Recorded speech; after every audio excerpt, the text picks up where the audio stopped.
This is the story of my life, the mistake I made, that nearly took my life, and destroyed my destiny. Watch my story, and learn from my mistake. My name is Georgina. I am 16 years old and I come from Port Harcourt, in Rivers State, Nigeria. I am an SS3 student at Abraham Girls Secondary School and the only child of my parents, Mr. and Mrs. Solomon. My father was a pastor, and my mother a well-known fashion designer. I lived a life of fulfillment and luxury, surrounded by love and comfort. However, everything changed when I met Brenda. Brenda was a student in my school. She came from a very wealthy family, and I was drawn to her charm and confidence.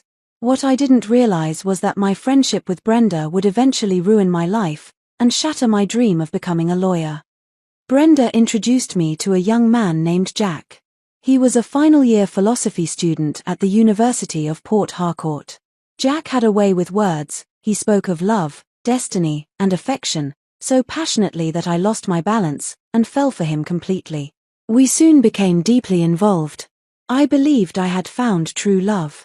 But after a few months, everything changed. I discovered I was pregnant. My world crumbled. My examination was just around the corner, and instead of preparing for my future, I was overwhelmed with fear and regret. I locked myself in my room, and cried uncontrollably. How will I face my parents? How will I tell my daddy, of all people? I asked myself, trembling. The shame, the disappointment, I felt like I had thrown my entire future away. I was devastated. I considered telling Jack about the pregnancy, but fear gripped me. I was afraid he might deny the responsibility, and abandon me in my time of need. Still, I knew I couldn't hide it forever. To my surprise, when I finally gathered the courage to tell him, he didn't deny the pregnancy. For a moment, I felt a flicker of relief. Maybe he would stand by me. But that relief quickly turned into heartbreak. Jack looked at me, his face serious, and said, "Georgina, you have to get rid of it. I am not ready to be a father. I am only 25. His words pierced my heart like a knife. I was disappointed in him, but even more so in myself. How had I let things get this far? In that moment, my father's voice echoed in my mind, Pastor Solomon, always firm in his teachings, always preaching about the sanctity of life, and the sin of abortion. I could almost see him in the pulpit, his Bible in hand, saying, "Children of God, your body is the temple of the Holy Spirit. Do not destroy what God has created." Tears filled my eyes. I was torn between fear, shame, and the heavy weight of my mistake. I left Jack's place with a heavy heart, and tears streaming down my face. My mind was clouded with confusion and pain.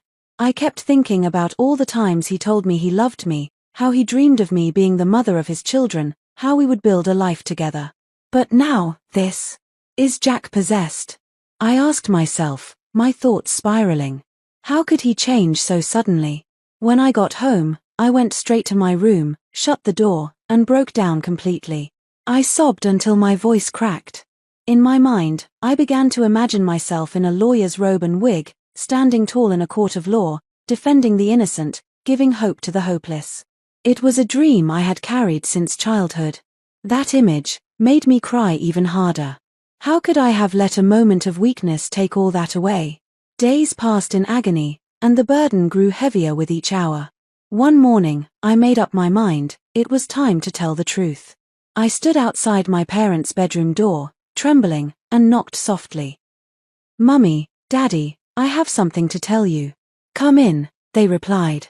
My heart pounded as I walked into the room. I greeted them with my head bowed, unable to hold back my tears. They looked at me, concerned. "What is the matter, Georgina?" my mother asked. With a shaky voice and tears rolling down my cheeks, I whispered the words that tore me apart inside, "I am pregnant." "You are what?" they shouted in unison, their voices loud and trembling with shock. "I said I am pregnant," I repeated, my voice barely above a whisper. The room fell into a heavy silence. My parents stared at me, eyes wide with disbelief and disappointment. My heart sank even deeper. "Who is responsible?" my father asked, his tone low but intense. "It's Jack, my boyfriend." Brenda, my schoolmate, introduced him to me, I said, wiping my tears. "Have you told him?" What did he say? My father pressed. Yes, I told him, I replied. He told me to get rid of it, that he is not ready to be a father. At that moment, my father's expression changed, from shock to anger. His fists clenched, and his voice rose with firmness. You will not get rid of that pregnancy. You will have the child, he declared. I will face my shame as a pastor, but I will not let you commit murder in this house. My mother, though equally heartbroken, stood by his side. Your father is right, she said gently. We will go through this together as a family. I sat there, speechless, torn between fear, shame, and a strange sense of relief. But deep inside, I was still confused. I had already begun convincing myself to remove the pregnancy. I didn't want to miss my examination in school, the very thing that stood between me and my dream of becoming a lawyer. Now I was caught between two impossible choices: protect my future or obey my parents and keep the pregnancy. Out of desperation to write my exams and escape the overwhelming pressure at home, I made a reckless decision. I ran away to Jack's house. When I arrived, I told him everything: how my parents wanted me to keep the baby, and how they refused to even consider the option of abortion. Jack was furious. No, he shouted in frustration. I told you I'm not ready to be a father. Why are they telling you to keep the baby, and why did you even tell them about the pregnancy? They are not supposed to know. His words cut deep, but I was too tired to argue. Then he looked at me, his voice lowering. Do you really want to keep the baby, just because your parents said so? I hesitated for a moment, and then, with a sigh, I said, no, I have already made up my mind. I want to get rid of it. I can't afford to miss exams. It's my future. Jack was quiet for a moment. Then he looked at me and said, let's leave Port Harcourt. We will go to another city, where no one knows us. We can sort this out without anyone interfering. At first, I was scared. The idea of running away from everything, my home, my school, my parents, was terrifying. But at the same time, I felt cornered, desperate, and broken. And so, reluctantly, I agreed. That decision would soon lead me down a path I never expected, one filled with danger, regret, and life-altering consequences. When I got home that evening, I quietly began packing my belongings. Jack and I had already planned to elope the next day. As I folded my clothes and tucked away memories into my small travel bag, my hands trembled, not just from fear, but from a tiny flicker of hope that maybe, just maybe, things would work out. That night, I was restless. Sleep refused to come. The thought of leaving my family, especially my mother, weighed heavily on my heart. I remembered the joyful times we shared, how we would laugh together, play games, and pray as a family. I remembered how I was admired in church for my intelligence and good character. But now, all of that was about to change. My fate would be rewritten by the next morning. Wait, Georgina, are you doing the right thing? I asked myself, tears forming in my eyes. Eventually, exhaustion took over, and I drifted into a troubled sleep. By exactly 5 o'clock the next morning, I rose quietly. I took my bath, got dressed, and picked up my already packed bag. Before stepping out, I stood for a moment in front of the family portrait hanging on the wall. It showed my father, my mother, and me all smiling. My heart cracked. Tears slipped down my cheeks. I quickly wiped it away, and quietly slipped out through the back door, unnoticed. When I got to Jack's house, he was already up and fully dressed. The moment he saw me, he said, "Babe, what kept you?" I didn't reply. My heart was too heavy. Without another word, we got into Jack's car and drove off. As the city passed us by, through the window, my thoughts drifted again, back to my mother's cooking, her beautiful smile, the comfort of her warm hugs. Then the pain hit me like a wave. What will the church say? What will they see me as, now? I couldn't hold it in anymore, cried silently in the car, tears rolling freely as we drove into the unknown. When we relocated to another city, life wasn't as easy as I had imagined. The reality of my decision began to settle in. I truly missed my mother, her warmth, her care, her smile. I missed my friends, my school, and the church where I was once celebrated and admired. Everything felt so distant, like a life I once lived but had lost forever. Soon after settling in, Jack and I went to a hospital to make arrangements for the abortion. There, we met a doctor named Michael. After running a few tests, he called us into his office, his expression serious. "My dear," he said, looking directly at me, "if you go ahead with this abortion, there's a high risk you could either lose your womb or your life." His words struck me like thunder. Suddenly, the weight of everything came crashing down on me. I was stuck, trapped between the deep blue sea and the devil. Fear swallowed me whole. I had no option but to keep the baby. Jack was furious. "This is not what we planned for," he shouted. I could see it in his eyes, the frustration, the regret. From that moment, things began to spiral. My life felt like it was falling apart piece by piece. My dreams, my family, my future, I could see them slipping through my fingers. Jack changed completely. He was no longer the sweet, caring boyfriend I once knew. He began to treat me with cruelty. He shouted at me over the smallest things, called me horrible names, even called me a witch. Worst of all, he started to hit me.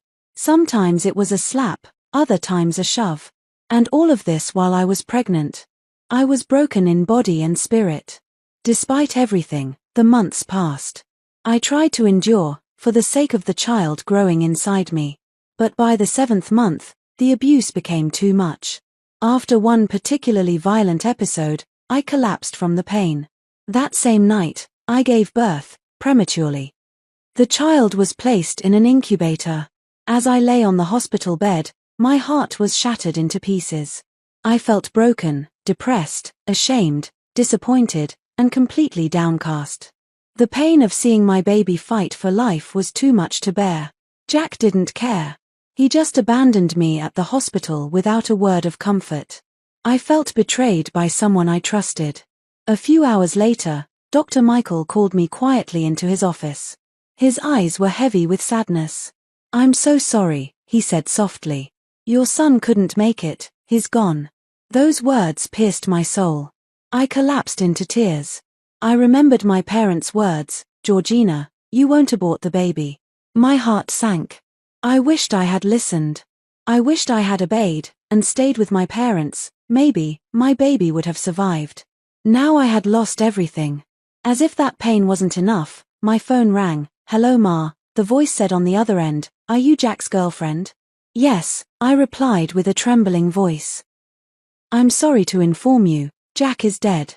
He was involved in a fatal auto crash." What? My world spun. How could I lose a child, and the man I once loved, in less than 10 minutes? I wept uncontrollably. My joy, my peace, my strength, gone. "Oh God," I cried. "What kind of life is this?" Soon, the emptiness grew louder than the silence in my heart. I longed for home. I missed my parents, their love and affection. I remembered Jack's neighbor, Sophia. I ran to her, desperate and broken. Through sobs, I narrated everything. Moved with compassion, she gave me some money to help me return to Port Harcourt. Without hesitation, I returned to Jack's flat, packed my belongings, and boarded a car straight back home. When I arrived in Port Harcourt, I didn't go straight to the house. I went to my father's church. It happened to be a Sunday service, and he was preaching at the altar, firm, bold, and holy. I looked at him from the entrance, this man of integrity, this man I had disrespected. My heart ached with guilt and hope. Suddenly, he saw me. "You, disappointing and disgraceful daughter, how dare you show your face here?" he shouted. I fell to my knees and wept. "Daddy, please forgive me," I cried. "Mummy, please, I'm sorry." The congregation watched in silence. Then the women stood and began pleading with my parents on my behalf. "Please, sir, forgive her. She's your daughter." Moved by their words and the sight of my brokenness, my parents, soft-hearted and loving, finally forgave me and took me back home. At home, I told them everything, every detail of my pain and suffering. They held me, comforted me, and promised to help me rebuild my life. Soon, I sat for my WAEC examination. To the glory of God, I passed with flying colors. Then I sat for my JAM and passed again. I was offered admission into the University of Port Harcourt to study law, my childhood dream. In the university, I stayed focused. I avoided friends and all forms of distraction. I was determined not to fail again. 5 years later, I graduated with first-class honors. I became a barrister, Barrister Georgina, a well-known and respected lawyer in the country. I began defending the oppressed and giving hope to the hopeless. And for the first time in a long time, I was filled with joy, fulfillment, and peace. The storms were over. I want to use my story to advise all the young girls out there, please, never make the mistake that I made. Don't let sweet words and temporary pleasures steal your future. I was once full of dreams, full of hope, and full of promise. But I allowed love without wisdom, friendship without caution, and emotions without boundaries, to lead me into a storm I was not prepared for. To every young girl listening to me now, focus on your studies. Hold on to your dreams like your life depends on it, because it does. Don't be in a hurry to grow up. Don't be deceived by flashy lifestyles or sweet-talking boys, who promise heaven but drag you into pain. There is time for everything under the sun. There is a time to love, and there is a time to learn. There is a time to play, and there is a time to prepare. Your education is your foundation. Don't exchange it for moments of affection that could cost you a lifetime of regret. If I could turn back the hands of time, I would choose differently. But I thank God for second chances. Today, I am a lawyer. But the road to get here was filled with tears, loss, shame, and pain. You don't have to go through what I went through. Let my story be your lesson. Let my wounds be your warning. Let my voice be your guidance. Stay focused. Stay strong. And never, ever let go of your dreams. Because one day, if you keep walking the right path, you will look back and smile, not with regret, but with pride. My name is Barrister Georgina, and this is my story.